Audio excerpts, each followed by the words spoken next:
It was less than a month since the great bloodletting in the Orel salient in July 1943 had taken place, and just some months to go before the infamous Second Battle of Kiev.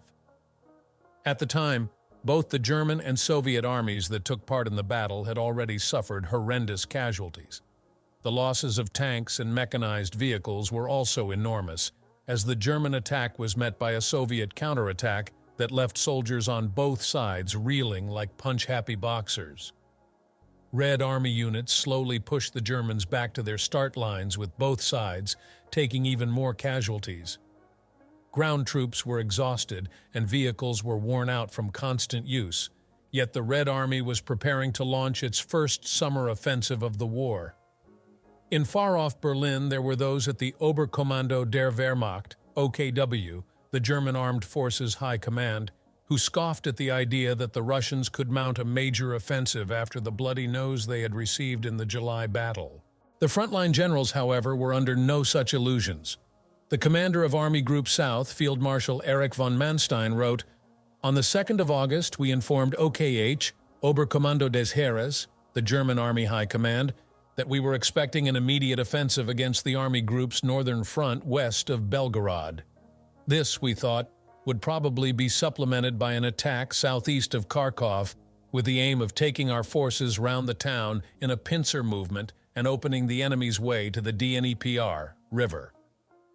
Von Manstein was right on the money.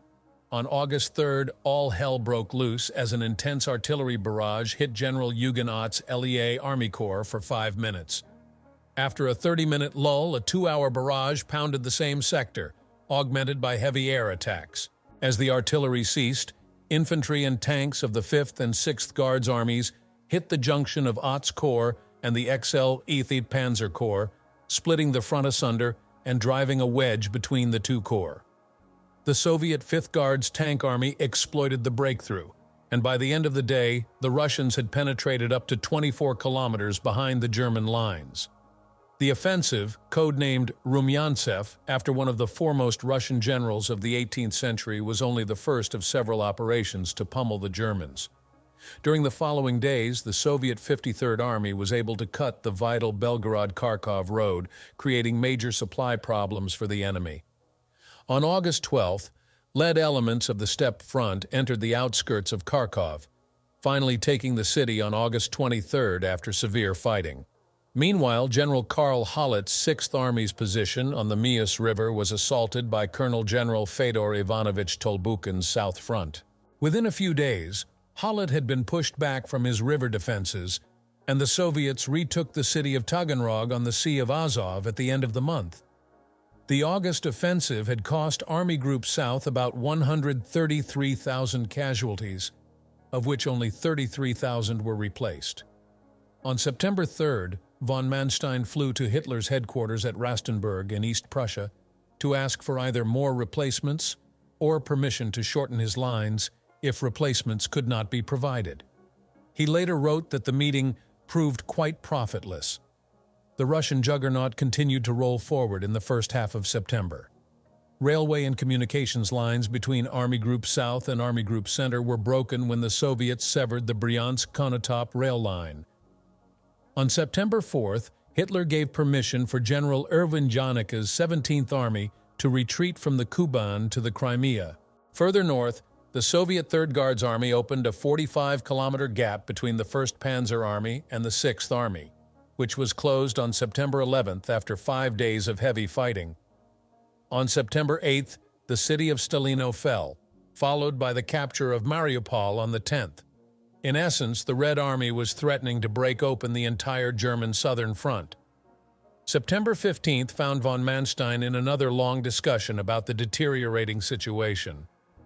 Pullbacks on Army Group Center's right flank had left General Hermann Hoth's 4th Panzer Army in a perilous position.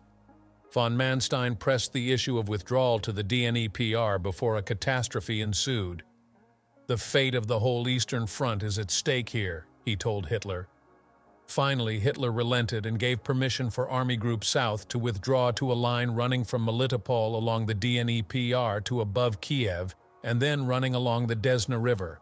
Get the full story of the Eastern Front and the commanders who shaped its history inside WW2 History magazine. ending 3 years of terror in Kiev. The Soviet High Command, Stavka, was watching events closely.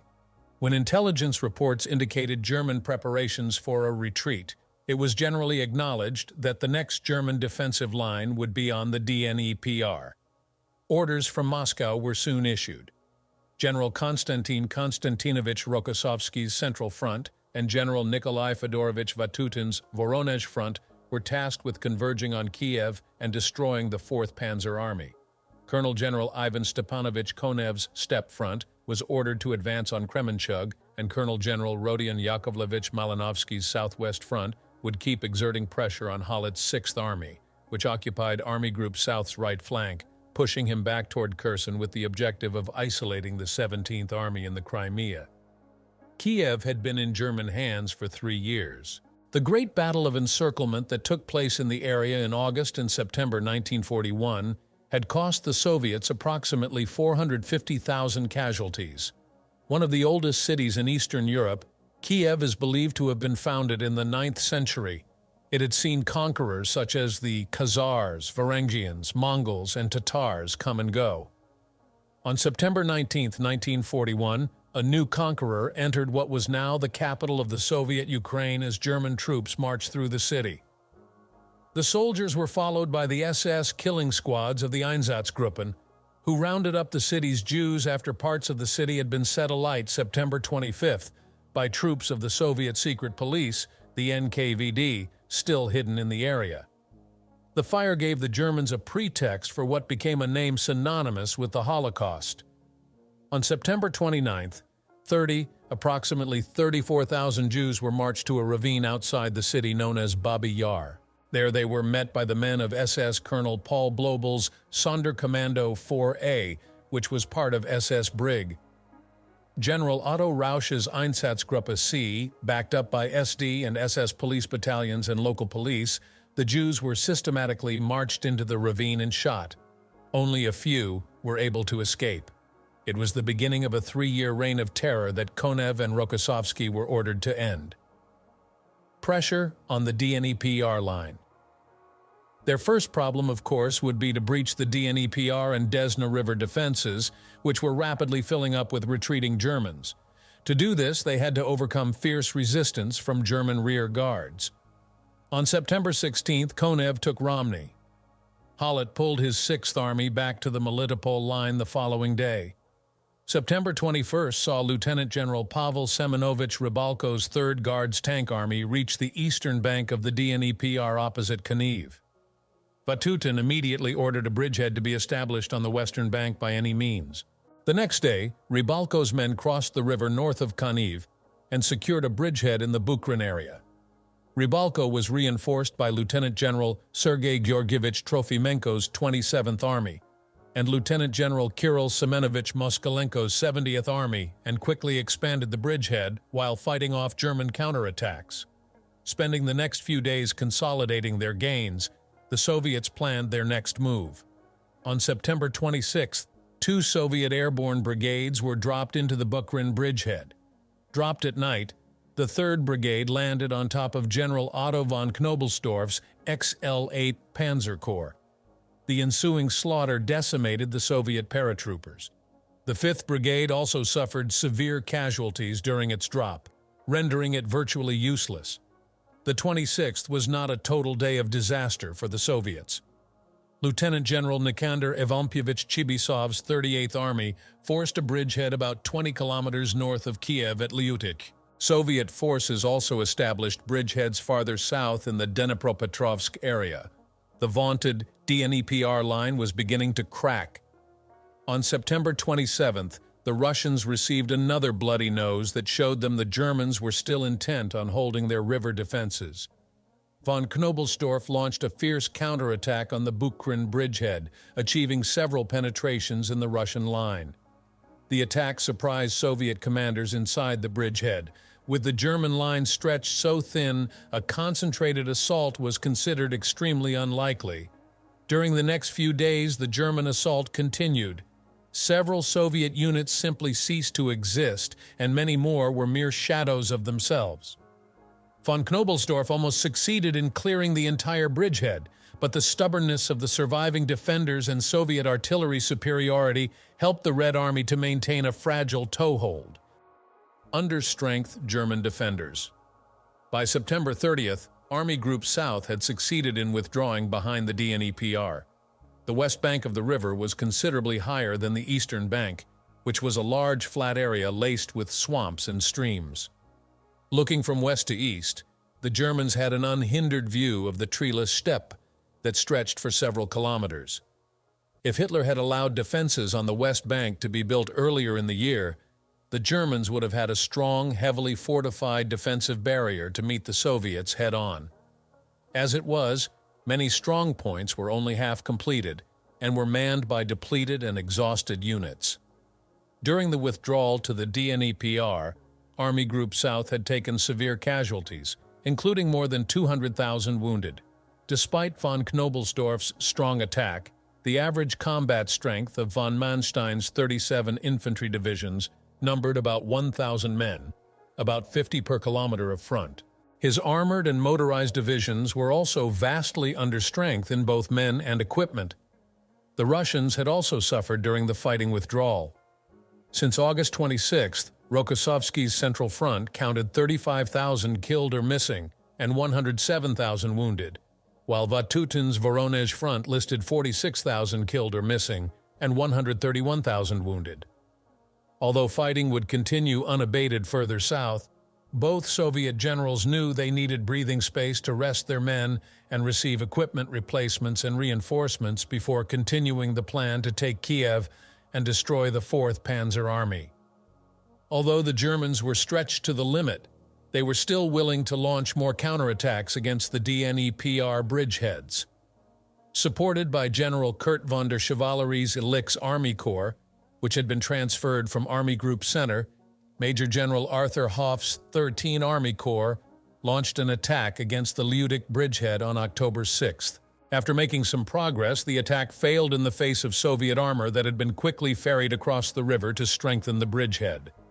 Establishing bridgeheads across the DNEPR to the north, Rokossovsky's Central Front was steadily pushing toward Gomel, but he was meeting increasing resistance from General Walter Weiss's Second Army.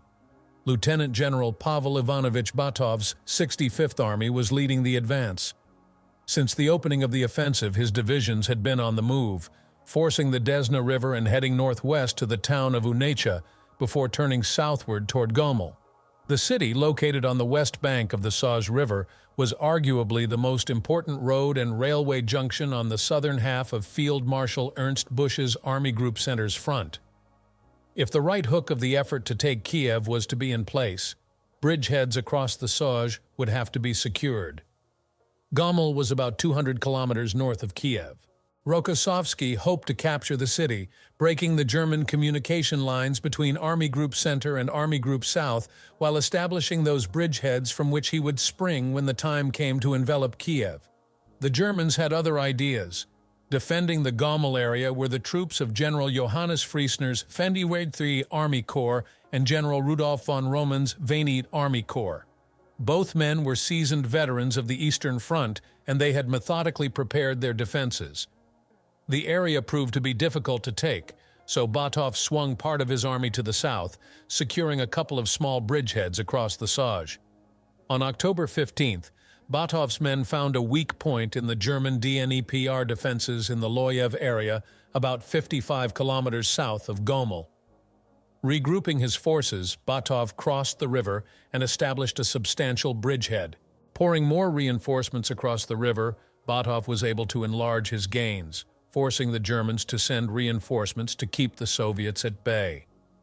The new bridgehead enabled the Soviets to have another dagger pointed at separating Army Group Center and Army Group South when the time came to continue the advance on Kiev. While waiting for the rest of his armies to reorganize for the continuing DNEPR assault, Vatutin ordered his forces inside the Bukrin bridgehead to launch a new assault on the German forces surrounding the perimeter. The same day, Batov crossed the DNEPR at Loyev. The 27th and 40th Armies and 3rd Guards Tank Army stormed the German line. Although the Germans lacked defense in depth, their positions around the bridgehead were strong. Using good interior lines and having corps artillery support, the divisions of the XL White Panzer Corps, temporarily commanded by Major General Dietrich von Choltitz, the future commandant of Paris in August 1944, held their ground.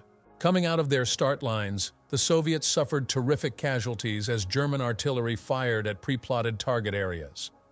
The Russians regrouped again and again, but each time they came up against the same deadly wall of fire. They would try to break the Germans several more times during the next 3 days until the assaults were finally called off. Finding a new bridgehead. After it became obvious to Stavka that the forces inside the Bukrin bridgehead were going nowhere, tacticians in Moscow came up with a new plan. The bridgehead at Liutik, now firmly consolidated and bursting with men and equipment, seemed the most likely alternative for a breakthrough. The area around the bridgehead was held by General Ernst Eberhard Hell's A7 Army Corps. For the most part, perimeter fighting in the area had been limited to armed patrols clashing with each other. When the Soviets abandoned their attack out of Bukrin, Vatutin was ordered to again redeploy his forces. With intense secrecy, Rybalko's 3rd Guards Tank Army slipped out of the bridgehead and began the trek to Liutik, about 150 kilometers to the north, while other forces inside the bridgehead continued to patrol, fooling the Germans into thinking that all 3 armies were still in the area. There was also a necessity for speed, which was going to be difficult in the swampy terrain that separated the 2 bridgeheads. Lieutenant General Andrei Grigorovich Kravchenko's 5th Guards Tank Corps was the first unit to make the move. His corps had to cross several small rivers and streams in the marshes to reach Liutik. To accomplish this, Kravchenko ordered his troops to make their vehicles as waterproof as possible. They then sped full bore across the terrain, something that went against the standard rules of mechanized movement in that kind of environment. Although he lost several tanks along the way, he managed to get most of his corps through. Other units of Rybalko's army soon followed. Mounting German losses. On October 29th, Stavka redesignated its southern fronts. Vatutin's Voronezh Front became the 1st Ukrainian Front, while Konev's Steppe Front was renamed the 2nd Ukrainian Front. Their neighbors to the south, the Southwest Front and South Front, became the 3rd and 4th Ukrainian Fronts. To the north, Rokossovsky's Central Front was renamed the Belarusian Front. Parts of Army Group South continued to be hammered during the last days of October. On October 24th, Lieutenant General Pavel Alexei Rotmistrov's 5th Guards Tank Army took Krivoy Rog before it was pushed back by General Wend von Wiedersheim's 11th Panzer Division. The same day, General Maximilian de Angelis's XL Free Army Corps was almost overrun on the 6th Army's southern wing. In the 1st Panzer Army's sector, Dnipropetrovsk fell to the 3rd Ukrainian Front the following day, leaving General Maximilian Fredor-Pico's 6th Army Corps a shell of itself. During those attacks, the Army Group suffered losses that could not be replaced. On June 27th, the 6th Army's 73rd Infantry Division, commanded by Brigadier General Hermann Böhme, had just 170 combat effectives, while Major General Hermann Recknagel's 111th Infantry Division had 200. Equipment losses were also high. In the entire 6th Army, there were only 25 operational tanks and assault guns. The German forces in the south suffered another crippling blow when Hitler refused to allow General Erwin Janecka's 17th Army to evacuate the Crimea. Soviet units of the 4th Ukrainian Front took the Perekop Peninsula, effectively bottling up the entire army and preventing it from taking any role in the furious battles to the north. Planning Kiev's fall on a symbolic anniversary around Kiev, General Hermann Hoth's 4th Panzer Army was waging a war of strike and counterstrike. As Soviet forces in the various bridgeheads in his sector made spoiling attacks, Hoth deftly moved his meager reserves from one crisis point to another. Only the bridgehead at Liutik remained relatively quiet. Rybalko's 3rd Guards Tank Army was still secretly filtering into the area, and Stavka wanted to keep attention away from Liutik until it was ready to attack. Most of Rybalko's units were across the river by November 1st. After a little more fine-tuning, Vatutin was ready to strike. He planned to use the 38th Army, now commanded by Moskalenko, as his spearhead using the 50th and 51st Rifle Corps. They would hit an area held by Colonel Paul Scheuerpflug's 68th and Major General Heinrich Roth's 88th Infantry Divisions after an artillery bombardment. The 68th was only about 40% effective, and the 88th was not much stronger. After initial contact was made, the 23rd Rifle Corps would follow. Kravchenko's 5th Guards Tank Corps would support the attack with 100 tanks. The orders were simple. Stalin wanted Kiev to be taken by November 7th, the anniversary of the Bolshevik Revolution. As dawn broke on November 3rd, more than 2,000 Red Army artillery guns opened fire on the 7 and 13 Army Corps. German defenses collapsed in the explosive blasts as the shells tore them to pieces, and entire platoons disappeared. As the barrage moved forward, the 38th Army advanced, quickly overrunning the German positions as bombers and fighters from General Stefan Akimovich Krasovsky's 2nd Air Army raced overhead, hitting positions further to the rear and strafing anything that moved behind the lines. The Red Army troops tore a hole in the German line that could not be closed. Holding Kiev at all cost, about 18 kilometers north of Lyutik, Major General Ivan Danilovich Cherniakovsky had built up a bridgehead at Yasnohorodka. In conjunction with the Lyutik attack, Cherniakovsky's 60th Army burst out of the bridgehead. His divisions advanced west toward Zhitomir, brushing aside German resistance in the area. In all, there were 337,000 men, supported by 500 tanks in the combined attacks. Facing them were fewer than 150,000 Germans that had about 50 operational tanks. The German had been caught flat-footed. Upon hearing first reports of the attack, Hoth ordered Major General Georg Jauer's 20th Panzergrenadier Division to counterattack. He also called on Brig General Hasso Freiherr von Manteuffel's 7th Panzer Division and Colonel Werner Friebe's 8th Panzer Division to join the attack on the Russians' northwest flank, even though both divisions were vastly under strength. Von Manteuffel hit the Russians south of Dymir only to run into concentrated anti-tank fire. The Germans suffered more losses from the Red Air Force as they tried to find a way through the Soviet flank. Friebe and Jauer's divisions met a similar fate and were forced to go on the defensive. Reeling under the Soviet assault, the Germans gave way as the Russians advanced. Hofe ordered Major General Heinrich Roth's 88th Infantry Division to retreat to Kiev. His mission was to hold the city at all costs. Moskalenko enters the city. By the end of November 4th, the German front around Lyutik had collapsed, and Rybalko's mechanized forces were unleashed, pouring through the gaping holes torn open by the 38th Army. The German withdrawal threatened to turn into a rout as Soviet tanks roamed the battlefield, slaughtering more of the enemy as they advanced. On November 5th, Moskalenko's men entered Kiev. They were met with fierce resistance as Roth's men, occupying strongpoints throughout the city, defended every block. In street battles reminiscent of Stalingrad, the Soviets destroyed position after position. The fighting raged into the night, with Roth becoming one of the German casualties. The Soviets captured the main rail station by the end of the day, and Moskalenko announced that most of the area was back in Russian hands and that the enemy was fleeing. In fact, most of the 88th had been destroyed in the battle. On November 6th, the Soviet general sent a report stating the entire city had been liberated and that 6,000 prisoners had been taken. Reinforced with panzers from France, meanwhile, Rybalko was moving toward the city of Fastov, about 60 kilometers southwest of Kiev. His original plan was to keep going all the way to Hitler's former headquarters at Vinnytsia, which would have threatened the entire rear of Army Group South. Fastov fell on November 7th. Continuing on, Rybalko ran into lead elements of Major General Adolf von Schell's 25th Panzer Division. Formed in Norway, the 25th had recently arrived from France. It was lacking in both training and equipment. One of its tank battalions still remained in the West, and some of its equipment included booty captured in 1940. Many of its experienced men had been taken from the division while it was still in France and shipped to various units in the East, and some of the men who replaced them had less than a month's combat training. The 25th had arrived piecemeal, and von Schell's divisional elements were scattered in several unloading areas.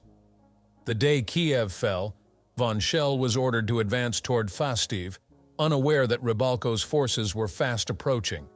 He immediately formed a combat group consisting of 2 infantry battalions, 2 mixed artillery battalions, and 10 to 15 assault guns and began to advance toward the city. On the morning of the 7th, he was surprised by Rybalko's spearheads. After losing a couple of armored personnel carriers, the Germans were forced to retreat in the face of superior numbers.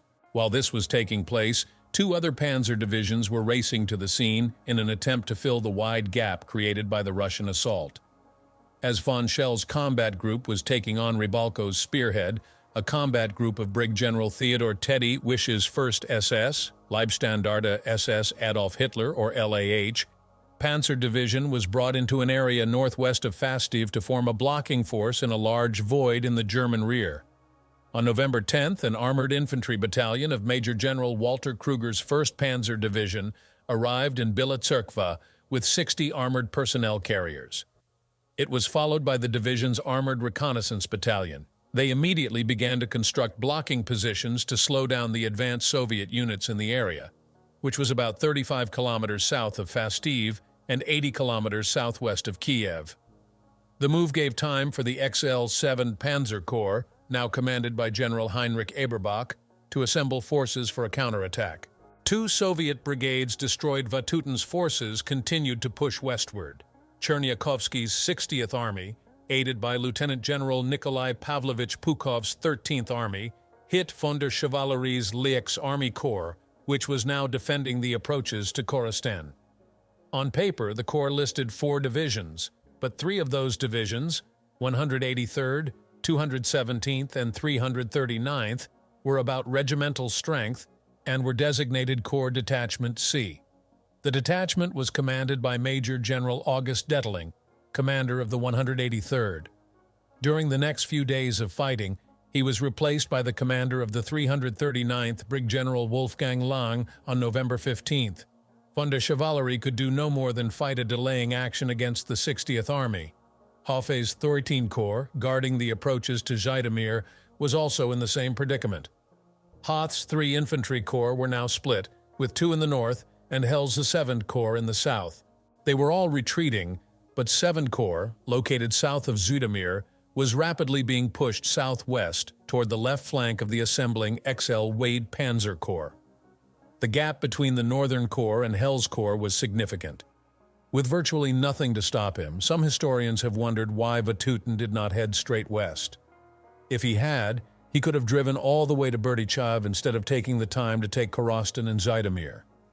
Rybalko's armored and mechanized forces could have easily reached the area, as there were few German units deployed there.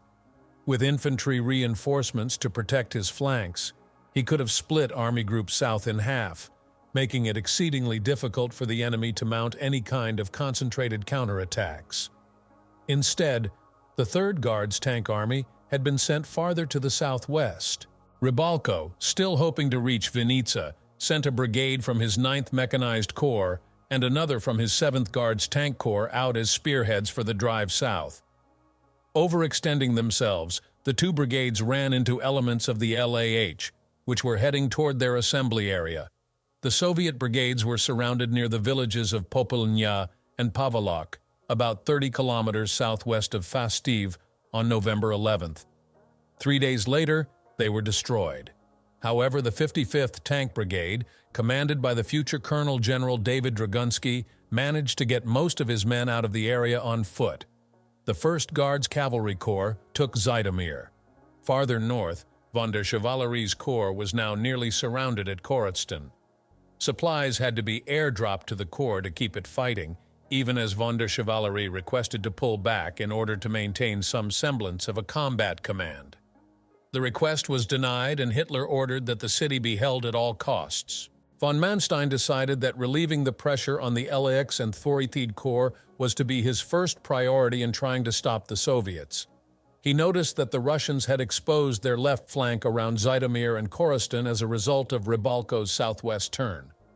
On the 12th, he ordered an attack on the rear of the 38th Army, although some elements of the designated attacking force had not yet reached the front.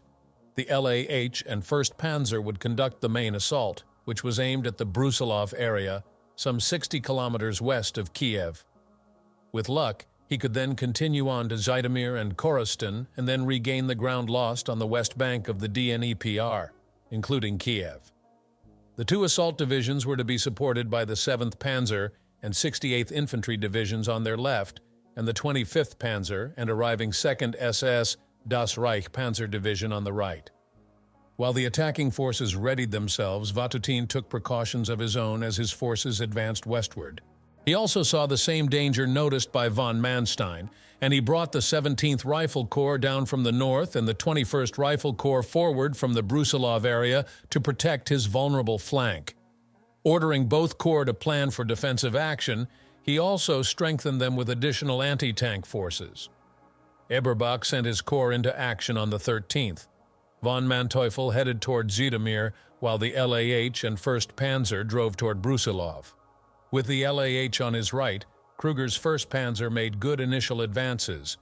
Crossing the small Unova River, the 1st took the village of Kiev on the 14th and then advanced with elements of the LAH to the town of Kornin, about 24 kilometers south of Brusilov.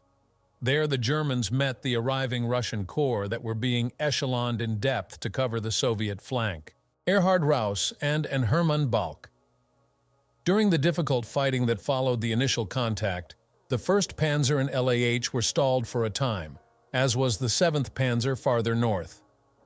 While the Germans regrouped on the 14th, Hitler perceived the slowdown as due to inadequate command. On the 15th, he brought in Generals Erhard Raus and Hermann Balck. Colonel Friedrich Wilhelm von Mellenthin, then Chief of Staff of the XL 8 Panzer Corps, later wrote, "General Balck, to my great joy, was given command of the Panzer Corps. With that, the Corps received one of the best panzer commanders alive. Indeed, if Feldmarschall von Manstein is regarded as Germany's greatest strategist of the Second World War, so too, I believe, must General Balck receive his due recognition as the best field commander of the Wehrmacht." He was not as kind to Raus. As Chief of Staff of the Panzer Corps, von Mellenthin wanted to use all of the Corps divisions grouped together in a strike from Fastiv toward Kiev instead of dividing those forces. Presenting his plan to the new army commander, he was told that it was too ambitious.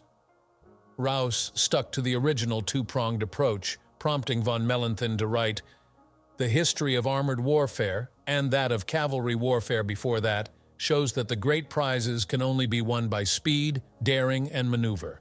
The play-safe school of generals was all very well on the Western Front in 1914–18, but is out of place in this age of the gasoline engine and the airplane." Wiesemann's posthumous Knight's Cross. Nevertheless, the German attack rolled forward on the 15th with heavy rain falling. With the Panther medium tank elements of the 1st Panzer still en route, the LAH took the lead in the advance on Brusilov. At 1:05 p.m., the commander of the 1st Panzer Grenadier RGT/LAH, Lieutenant Colonel Albert Frey reported that his 1st Battalion had entered the village of Solovica, about 10 kilometers south of Brusilov. Heavy Soviet tank and anti-tank fire resulted in several armored vehicles being destroyed, stopping the grenadiers dead in their tracks. Frey ordered SS Captain Heinrich Heimann, commander of the LAH Assault Gun Detachment, to send one of his companies to help take the village. His 2nd company, commanded by SS Captain Emil Wiesemann, arrived on the scene and led an infantry-supported assault with his guns. At the head of his company, Wiesemann personally knocked out several Soviet T-34 medium tanks and anti-tank guns before being killed by a shell that hit his gun. The attack forced the Russians to abandon the village, leaving 18 burned-out T-34Es on the field. At 1:45 p.m., Frey reported that Solovica was in German hands. Wiesemann was posthumously awarded the Knight's Cross for his actions, fighting at Brusilov. To counter the German threat to Brusilov, Vatutin ordered Kravchenko's 5th Guards Tank Corps to move into position to support infantry units dug in near the city. The rain made movement of both Soviet and German units difficult as roads turned into mud pits. However, the Soviets, with their wider tracks, were able to move their tanks faster, while the Germans still struggled forward toward their goal. Other elements of Rybalko's 3rd Guards Tank Army, 6th and 7th Guards Tank Corps, and 9th Mechanized Corps were also being moved to try and block the German attack. Meanwhile, von Manteuffel's 7th Panzer, supported by Scheuerpflug's 68th Infantry Division, reached the town of Kiev, about 12 kilometers east of Zhitomir, and cut the highway to Kiev on the 16th. The actions severed communications and supplies between the 1st Guards Cavalry Corps and the rest of Vatutin's front. Von Manteuffel then began to move northwest to attack the city from an unexpected direction. In the Brusilov sector, the 1st Panzer Division was ordered to disengage and support the 7th Panzer, leaving the LAH to basically go it alone. At 3:15 a.m. on the 16th, SS Major Gustav Knittel's 1st SS Reconnaissance Battalion took Turbivka, about 14 kilometers south of Brusilov.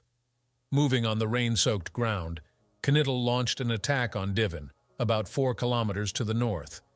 The attack ran into strong Soviet resistance, which forced Knittel to call of the thrust. After receiving reinforcements from the ISS Panzergrenadier Regiment 2, Knittel renewed his attack and took the village at 6:40 p.m. The attack toward Brusilov continued the following day, with Russian reinforcements streaming into the area. Wysch was forced to order the LAH to go over to a defensive posture as the Soviets unleashed counterattack after counterattack. The Russians broke through in several places, including the sector around the village of Kocharovo, where Frey's SS Panzergrenadier Regiment 1 found itself surrounded. The regiment assumed an all-around defense and repulsed a total of 8 tank-supported attacks of regiment size or greater before night fell. Schneiderheit's counterattack. During the fighting, SS Corporal Alfred Schneiderheit distinguished himself by holding a key position. An anti-tank rifle troop leader, Schneiderheit, and his platoon held off several infantry attacks throughout the night. The next morning, the Soviets attacked again, this time with tank support. Schneiderheit allowed the tanks to advance to within 60 meters of his position before opening fire and destroying one of them. Returning fire, the Russians forced Schneiderheit and his men back, with the corporal being wounded in the process. Since his company commander had also been wounded, Schneiderheit took it upon himself to launch a counterattack with the remnants of his platoon. Grabbing a machine pistol, he led his men forward and regained the lost position, allowing his 8th Company to regain contact with its neighboring company. He and his men then repulsed 2 more tank-supported attacks. With every officer and sergeant either dead or wounded, he took command of the company and attacked the enemy flank. During the attack, he was hit by a shell fragment that almost severed his middle finger from his left hand. After a field dressing was applied, Schneiderheit continued to lead his men well into the night until he passed out from loss of blood. His actions halted the Soviet drive and earned him a recommendation for the Knight's Cross, which he personally received from Hitler on January 16, 1944. The fall of Zhitomir. While the LAH was stuck in front of Brusilov, the situation at Zhitomir was much more promising. The addition of the 1st Panzer Division had given the Germans the punch they needed to take on the 1st Guards Cavalry Corps, which was supported by a rifle corps from the 60th Army. On the night of November 18th, an attack by Lieutenant Colonel Adalbert Schultz's 25th Panzer Regiment, 7th Panzer Division, broke into the city. Armored infantry was quickly brought forward, and during the morning of the 19th, a sharp battle took place beneath the onion-domed churches and centuries-old buildings that dotted the city. The Soviets were pushed out by mid-afternoon, leaving the city in German hands once more. Guarding the flank, other elements of the 1st Panzer reported destroying more than 20 Soviet tanks that were attempting to reinforce the city's defenders. The fall of Zhitomir changed things for both sides. Like master chess players, Vatutin and Raus planned their next moves, hoping to catch their opponent making a mistake. In the Brusilov sector, the 25th Panzer moved up to support the LAH. Also arriving was Brig General Hans Kellner's well-seasoned 19th Panzer Division. With the new arrivals, Raus had Balk order the 1st Panzer, LAH, and 68th Infantry Division to keep pressure on the Soviets, pushing them eastward toward Brusilov. A combat group of the 2nd SS Panzer Division was also moved into the area and attached to the 7th Panzer Division.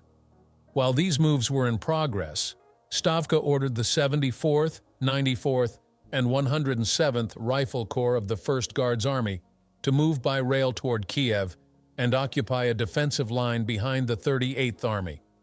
The commander of the 1st Guards Army, Colonel General Vasily Ivanovich Kuznets, was ordered to avoid contact with the Germans unless the situation absolutely warranted it. As German forces slogged through the mud, throwing themselves against the 38th Army's defenses, Kuznets received permission to send the 94th Rifle Corps to bolster the line.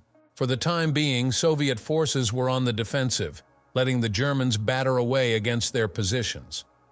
With the 1st and 7th Panzer Divisions pressing from the west, Balck ordered the Brusilov attack to continue. Early on November 20th, the LAH moved through a sea of mud from Vodochi toward Brusilov. Although some units succeeded in overrunning several Soviet forward positions, the attack halted at 5:45 a.m. due to heavy artillery fire, local counterattacks by Soviet tanks, and the horrendous ground conditions. The Zhitomir detachment was now coming within range of the Brusilov positions, so Balck issued new orders to his corps.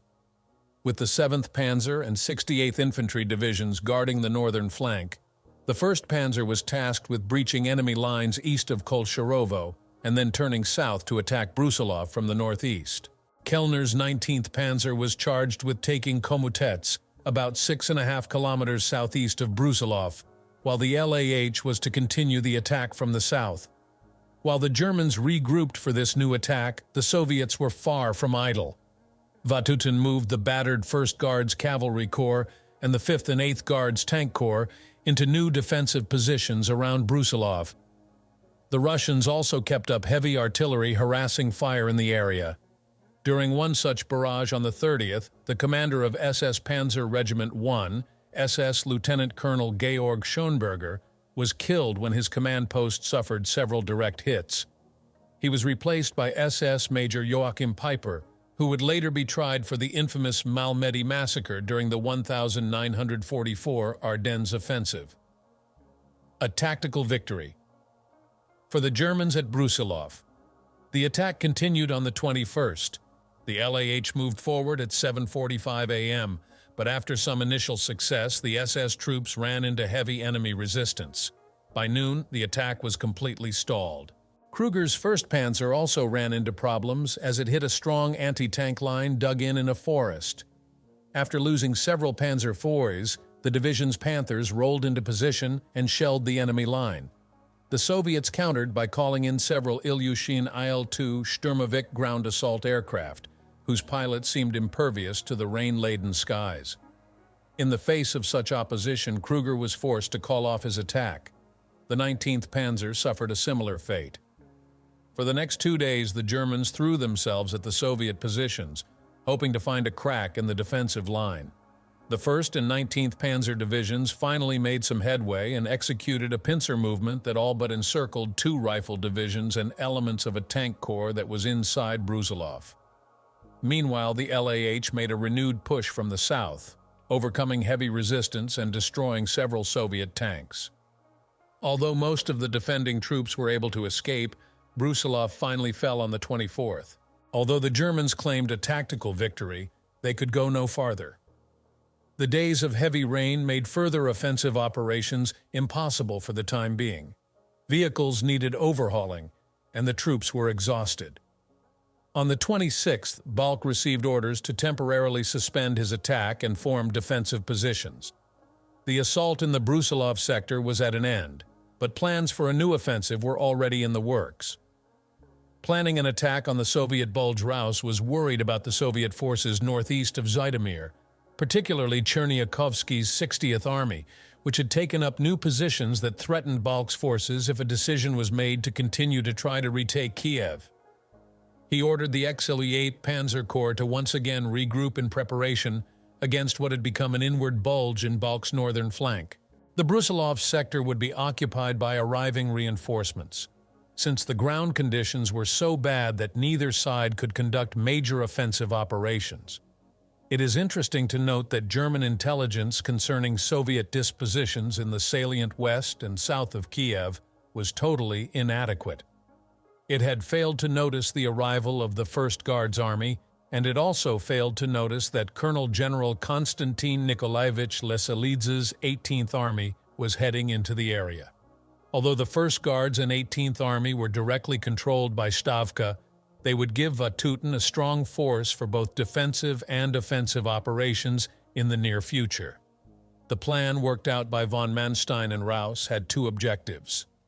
Von der Chevallerie's Lix Corps was still isolated at Korosten, although the Luftwaffe was able to get some supplies dropped to the beleaguered troops. An attack on Cherniakovsky's flank would force men and material from the Korosten sector to counter the German assault. If the attack against the Soviet Bulge succeeded, it would also allow Hauff's 13th Corps to link up with LAX Corps and re-establish a continuous front in the area.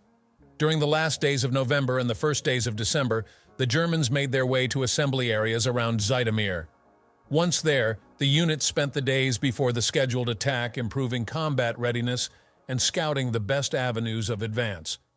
After several weeks of combat, most of the units were severely under strength, and few replacements were forthcoming.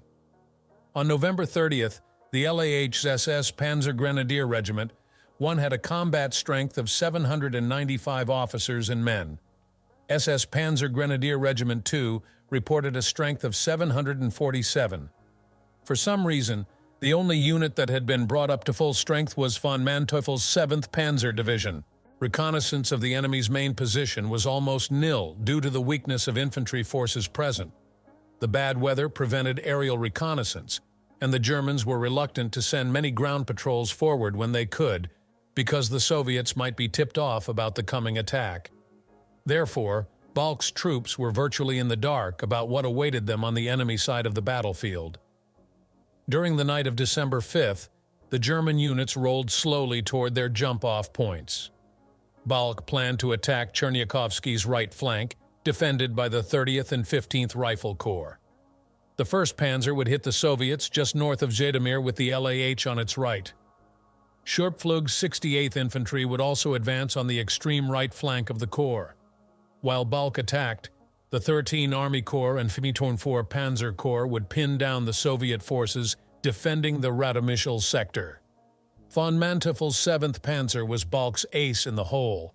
Its mission was to advance far to the left of the 1st Panzer into the rear of the 60th Army, causing a complete collapse of the enemy defenses.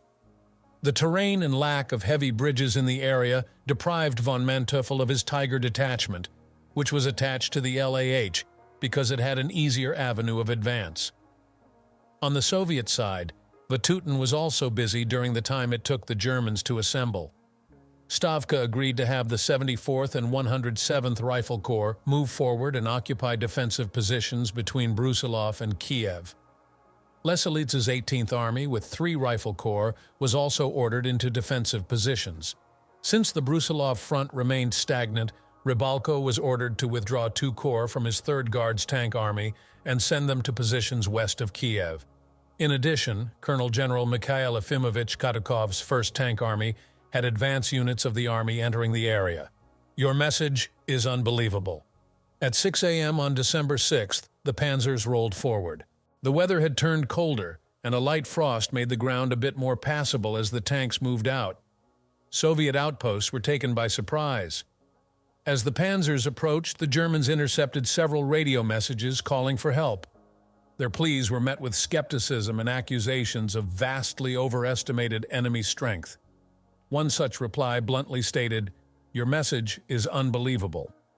The 7th Panzer made surprisingly good progress during the opening of the attack. Although the Soviets put up a spirited resistance in several areas, the defense was uncoordinated. Slicing through the Soviet line, von Manteuffel turned northwest for his end run behind the Russian line. He was helped by aircraft from the 8th Air Corps. Its commander, Major General Hans Seidemann, established his headquarters close to the XL-8 Panzer Corps headquarters, and his air liaisons were with the spearhead of the attack, coordinating airstrikes to help the advancing panzers. The LAH also moved swiftly, capturing the village of Stirdy after a sharp fight. It then moved on, taking Korchiva and Beziv before noon. During the afternoon, elements of the division set out east toward Mokrenchchina and Chernyakin. As darkness fell, the LAH was still moving toward those 2 objectives. Kruger's 1st Panzer became embroiled in street fighting in a small town about 30 kilometers northwest of Radomishel. It was not until late afternoon that the town was cleared. Meanwhile, Brigadier General Hans Piekenbrock's 208th Infantry Division, which was attached to Balk's Corps, moved into the area southeast of Chernyakin, while Hauf's 13th Corps attacked Soviet positions south of Radomyshl at Slipkaitsi and Golovin. The advance continued with more success the next day. Von Manteuffel caught the 60th Army's headquarters flat-footed, and several staff officers were lost as the headquarters scattered. His objectives were the Russian bridgeheads in the Malin area, which intelligence thought were occupied by a few Soviet divisions. Actually, there were 3 full corps in the area. Along with the 1st Panzer and the LAH, the Germans were squeezing Chernyakhovsky's forces into an ever-shrinking area along the south bank of the Irsha River. Balk had hoped to coordinate an attack on the Malin bridgeheads by using at least 3 panzer divisions. Von Manteuffel found himself in a tough battle at Nyankiva, 12 kilometers southwest of Malin, as he awaited the arrival of the LAH. At 2:30 p.m., Combat Group Piper of the LAH captured the rail line west of Torchin, about 40 kilometers southwest of Malin. He then continued on, wiping out pockets of resistance as he moved northeast, but he was eventually forced to call a halt due to lack of fuel, which would not arrive until morning. Bridgeheads. Over the Teterev and Irsha. The 1st Panzer continued to drive northwest, with its eyes on the Teterev River. Hooking around Radomyshl, the 1st took the village of Horbuliv and then headed toward Ditinets and Mircha with a combat group commanded by Lieutenant Colonel Ernst Joachim Bradel. Bradel found Ditinets defended by determined Soviet forces, and after heavy fighting he reported 21 Russian tanks, 3 artillery pieces, and 20 anti-tank guns destroyed. On December 8th, Bradel set out for the village of Fedorivka, which was also heavily defended. The village was taken only after savage house-to-house fighting. After refueling, Bradel continued his march. His advance ended on December 11th when the 1st reached the Teterev west of the village of Malaracha, just north of Radomyshl. Since the opening of his counterattack, Balk had forced the Russians back toward Kiev in several sectors. Although the Radomyshl defenses still held, the Soviets north of the city had retreated across the Teterev, a move that not only threatened the 60th Army but also the flank of the 38th Army. Farther north, the 7th Panzer and LAH were hammering away at the Soviet bridgeheads in the Malin sector, while the 13th Corps chipped away at the Radomyshl defenses from the south. In spite of the strong enemy resistance, the counterattack seemed to be going as planned. While the Russians struggled to hold their own in the bulge west of Kiev, they continued to flow new units into the area. The 25th Tank and 4th Guards Tank Corps, each containing more than 200 tanks and self-propelled guns, were funneled into the Korestan and Malin sectors. The 18th Army's 11th Rifle Corps was also sent forward into a defensive line along the eastern bank of the Teterev River to bolster elements of the 15th and 23rd Rifle Corps that were retreating across the river. Forward elements of the 27th and 40th Armies also arrived in the Kiev area unnoticed. In order to continue their counterattack, the Germans first had to eliminate the various Soviet bridgeheads along the Teterev and Irsha rivers. Von Mellenthin reported one such bridgehead being destroyed by the LAH and 1st Panzer, resulting in the elimination of 3.5 Russian divisions.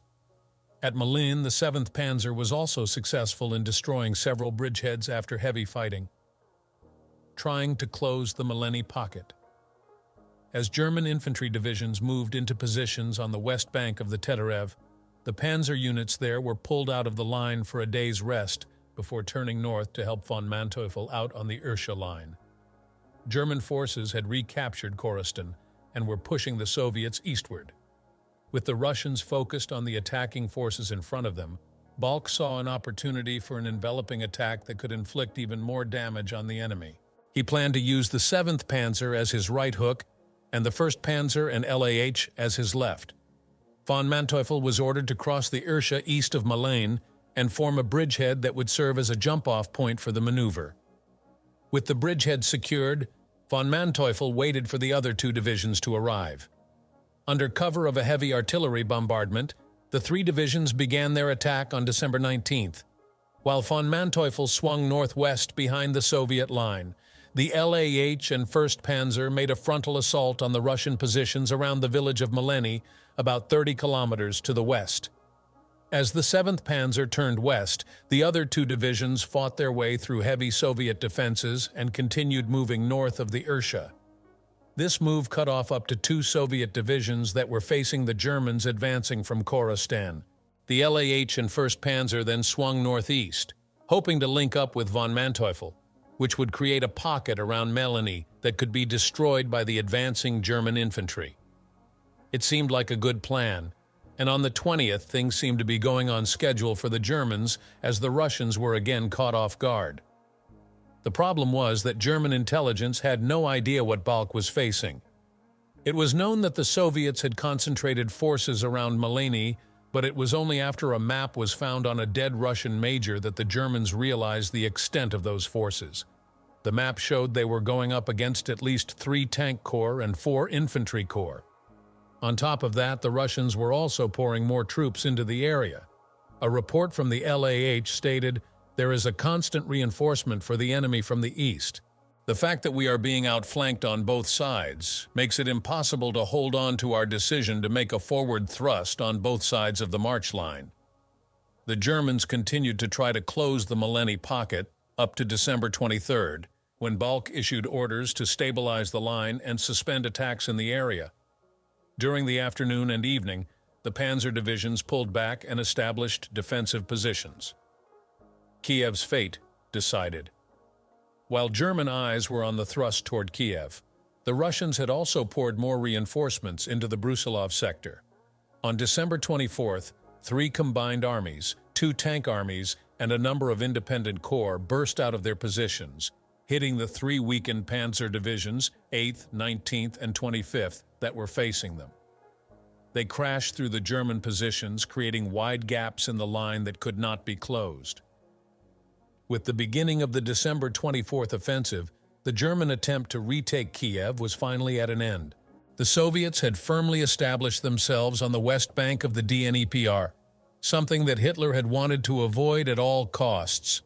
Fighting would continue to clear all German forces from the lower Dnepr, but the costly fighting around Kiev had so depleted the units of Army Group South, the outcome was inevitable. It would be several more months before the entire Ukraine would be liberated, but its capital would never again be under German control.